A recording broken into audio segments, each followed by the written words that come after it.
Alors avant de commencer ce tutoriel, on va faire un petit point fourniture. Voici ce que j'ai utilisé. Donc une palette en céramique évidemment, du papier 100% coton, donc ici c'est du watercolor de chez Annemul, des pinceaux, donc ça peut faire beaucoup comme ça, mais ils ont chacun leur utilité et encore on peut se passer du pinceau plat. Donc j'ai un pinceau à bourron, j'ai deux pinceaux à la vie, donc ici c'est des quills, donc petite taille et moyenne taille, et le tout petit pinceau pour les détails. Donc ici c'est des watercolor professionnels de chez Winsor & Newton. J'ai utilisé du drawing gum, donc ça c'est pour mes feuilles au premier plan. Et voici la palette couleurs, donc il y en a 4. J'ai lavande de Daniel Smith, le violet Winsor, le orange sans cadmium et le rose permanent, donc tous les 3 de chez Winsor & Newton. Allez, on est parti. Et comme je suis super sympa, je te mets le croquis. Merci de rien. Allez, on commence le tutoriel par la pose du drawing gum. Alors, je t'entends me dire, aïe, aïe, aïe, j'aime pas le drawing gum, ça me bousille tous mes pinceaux. J'avais déjà donné une technique, une petite astuce pour protéger tes pinceaux. Il suffit de mouiller un peu ton pinceau et de le badigeonner avec du savon de Marseille, par exemple. Ça va protéger les poils de ton pinceau et alors là, ça risque rien. Tu peux commencer à tremper ton pinceau dans le drawing gum et l'appliquer tranquillement. Donc une fois les feuilles faites au drawing gum, on va passer à la partie supérieure. Alors pourquoi je mouille au préalable la partie supérieure? Eh bien tout simplement parce que là, on va s'attaquer au ciel et je veux jouer avec la gravité, tu vas comprendre après. Donc avec un gros pinceau à la vie, je viens prendre la couleur lavande de Daniel Smith et je viens ajouter quelques touches de couleur, je crois que c'est le violet Winsor. Et c'est là que je vais jouer, comme tu peux le voir avec la gravité, je vais lever mon plateau pour faire descendre, pour faire fusionner un petit peu ces couleurs entre elles et avoir un ciel très évanescent, très doux. Et puis sur la partie basse du ciel, je ne suis pas tout à fait en bas de la ligne d'horizon, hein. Je viens créer une bande rose. Ici, je l'aide à se mouvoir parce que ma feuille, je l'avais peut-être pas assez mouillée, donc les couleurs ne bougent pas comme je veux. Donc, je viens rajouter un petit peu d'eau et je vais continuer de lever ma feuille pour pouvoir aider le pigment à bouger. Alors, j'ai aussi enlevé quelques pigments sur le devant du Taj Mahal parce que je veux lui donner un effet un peu brumeux, cette partie-là. Tu verras par la suite. Alors, je bouge toujours autant mon plateau, hein, vers le haut, vers le bas. Vraiment, j'aide mes pigments à se mouvoir et à lui donner de beaux effets parce que j'aime bien ça. Moi, c'est ciel très doux comme ça. Donc, n'hésite pas à bouger ta feuille. Alors le drawing gum est sec, donc on peut, comme on a fait pour le ciel, pareil, on mouille d'abord la partie basse qui va de toute l'étendue d'eau et on vient appliquer donc pour voir les reflets, les mêmes couleurs que nous avons utilisées dans le ciel. Donc ici, moi je l'ai fait encore même plus clair au niveau du reflet parce que je voulais un reflet très clair, très doux aussi, bien plus doux que le ciel. Donc j'ai beaucoup plus dilué mes couleurs. Je rajoute ce même violet que j'ai utilisé pour la partie haute. Et comme tu vas le voir, je vais encore bouger ma feuille.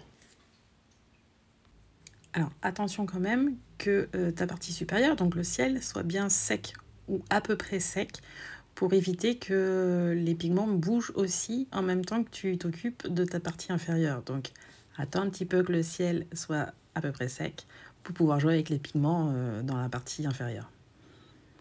Donc pour en revenir à la partie du reflet, je commence à esquisser un petit peu l'ombre, le reflet du Taj Mahal. Donc on a les tours de chaque côté, les deux grandes tours de chaque côté, et puis le palace au centre. Mais on ne veut pas une forme très nette, hein, très définie, c'est un reflet. Donc je continue aussi de travailler ma brume qui se trouve au centre, hein, elle est à cheval entre le mausolée et son reflet. Donc cette partie-là reste bien blanche. Alors, dans cette partie, on va s'attaquer au Taj Mahal. Donc ça, c'est la partie, c'est pas la plus simple. Moi, personnellement, je me suis pris la tête. Parce que je l'ai voulu faire le Taj Mahal assez simplement, mais quand même lui donner du volume. Alors, ce que tu peux faire, c'est simplement faire la silhouette du Taj Mahal. T'es pas obligé de te prendre la tête autant que moi. Donc pour le faire, j'ai utilisé deux pinceaux. Donc il y a un pinceau à la vie, le plus petit que j'ai, et donc un pinceau très fin pour pouvoir être plus précis et définir les détails. Alors côté couleur, j'ai utilisé les mêmes couleurs que pour le ciel. Là j'utilise le violet Winsor et je vais lui ajouter quelques touches par-ci par-là de couleur lavande de Daniel Smith.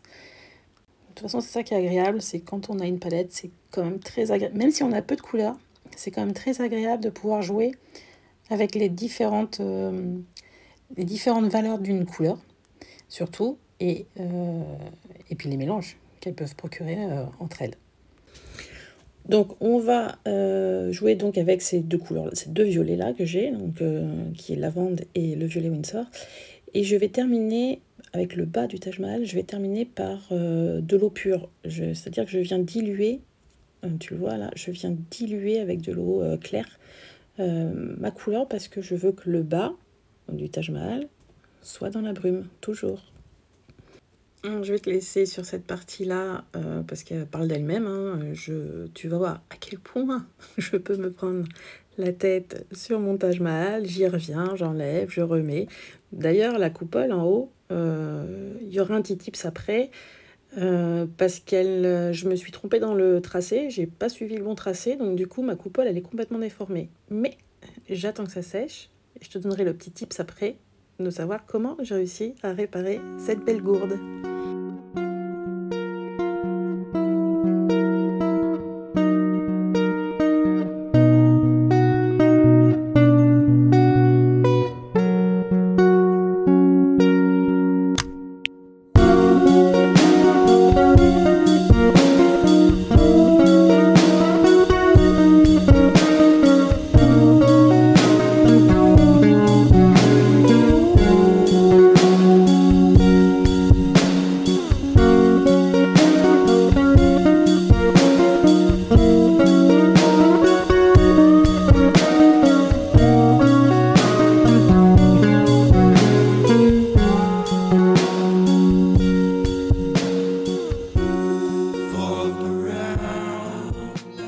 Pour résumer un petit peu tout ce que tu as vu cette dernière minute, tu remarqueras que sur mes 4 tours qui se trouvent à côté du mausolée, il y en a 2 qui sont beaucoup plus claires, donc, parce qu'elles se trouvent en arrière, et 2 autres beaucoup plus foncées. Donc ça lui donnera un petit effet de profondeur, donnera l'illusion en tout cas d'un petit effet de profondeur.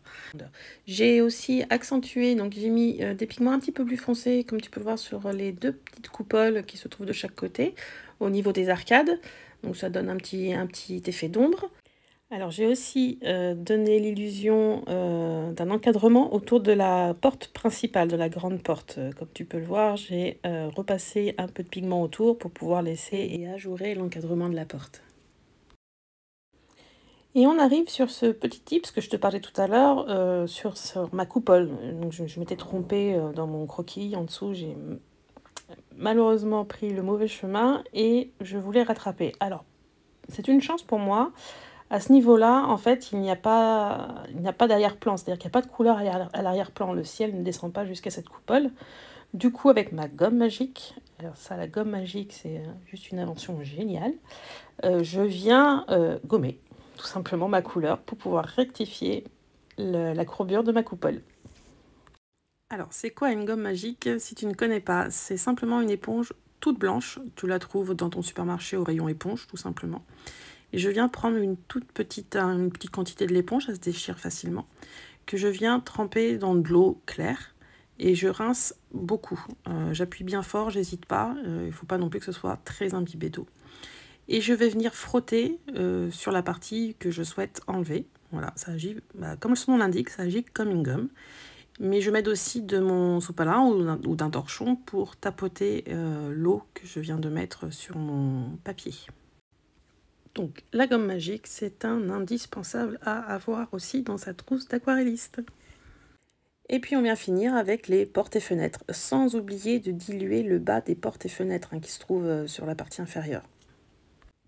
Donc je te conseille de prendre un jus à peu près clair, de remplir tes fenêtres, et avec un petit jus un peu plus foncé, voilà, venir créer des fusions ici, comme j'ai fait, pour donner un jeu d'ombre à ces arcades.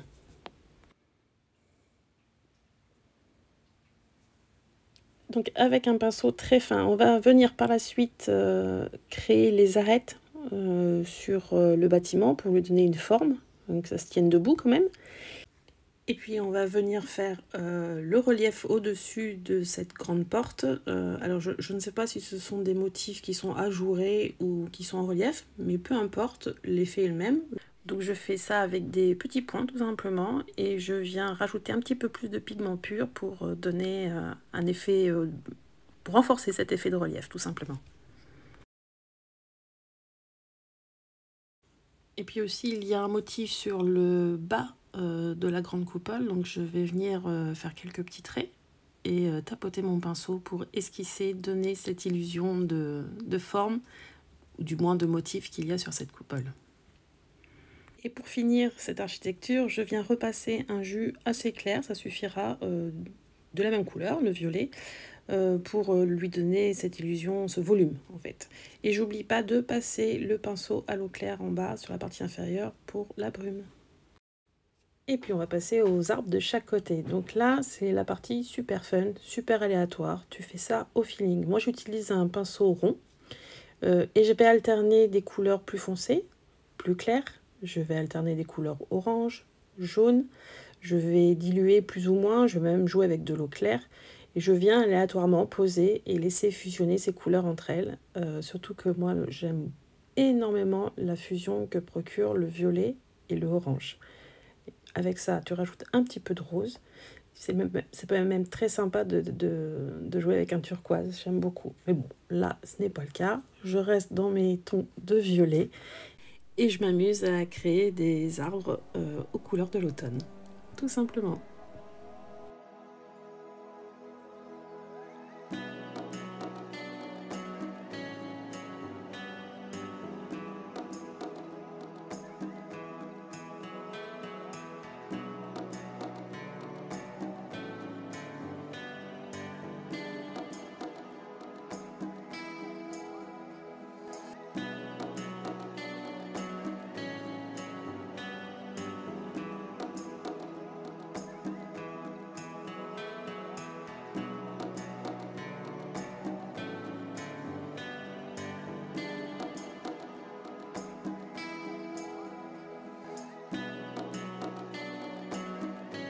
Alors concernant cette petite forêt d'arbres là, pour les troncs, je te conseille de jouer sur l'épaisseur des troncs évidemment, mais aussi sur la valeur de ta couleur, donc plus ou moins diluée, ce qui donnera justement cet effet de profondeur et de multitude d'arbres dans cette petite forêt. Alors une fois qu'on a fini nos arbres, on s'attaque au sol, donc j'ai alterné à l'aide d'un pinceau plat. J'ai alterné le orange et le violet, je donne quelques coups rapides, je suggère, hein, je ne suis pas dans le détail, je suggère, je donne quelques coups rapides. Alors moi ici, donc le Taj Mahal, je sais que devant il y a une espèce de petite étendue d'eau, moi je lui ai donné une énorme étendue d'eau, c'est un fleuve à ce stade, mais c'est pas grave, j'aime beaucoup, je trouve ça très très bien comme ça. Donc évidemment, plus on va se rapprocher du Taj Mahal, de la brume, plus on va utiliser du pigment bien clair et bien dilué. Au contraire, sur les abords, on va utiliser un pigment bien foncé. Et avec un gros pinceau à la vie, chargé en eau, on vient toucher un petit peu ce bord-là pour pouvoir avoir cette fusion dans l'eau. Et puis ensuite, rajouter évidemment les couleurs qu'on a données à nos arbres. Et on va s'amuser avec ce reflet. Donc on n'hésite pas, hein. On peut mettre beaucoup d'eau, on peut avoir quelque chose de très clair au début et au fur et à mesure on rajoutera de la couleur, c'est pas un problème. Il vaut mieux que ce soit plus clair à la base pour pouvoir ensuite recharger en couleur. Je vais donc retravailler, parce que j'avais déjà travaillé au préalable, j'avais donné une couleur très très claire à mon reflet, mais je vais repasser par-dessus. Donc avec mon violet, je vais revenir redessiner, esquisser l'ombre, le reflet, pardon, de mon Taj Mahal dans l'eau.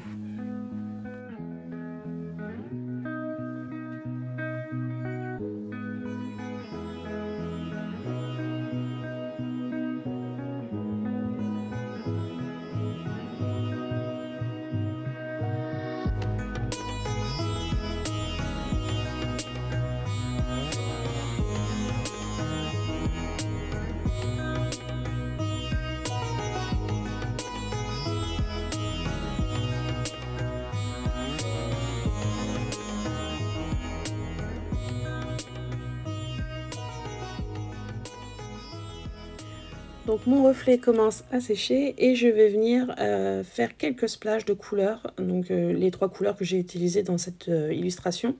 Alors pourquoi j'ai attendu que mon reflet sèche un peu?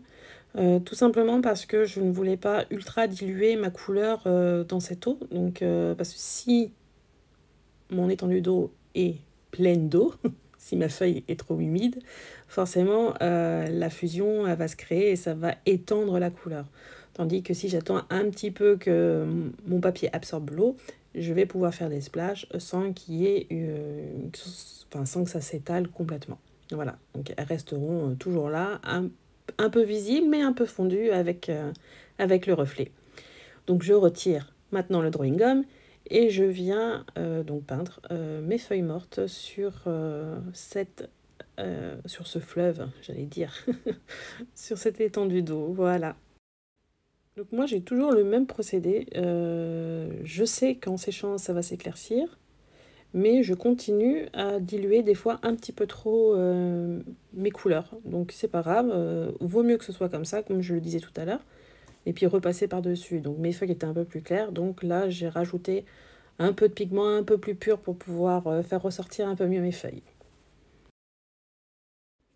Donc on a presque terminé, il ne nous reste plus que les oiseaux, donc là c'est pareil, avec un pinceau fin, le violet, je viens faire quelques petits oiseaux, une envolée d'oiseaux par-ci par-là.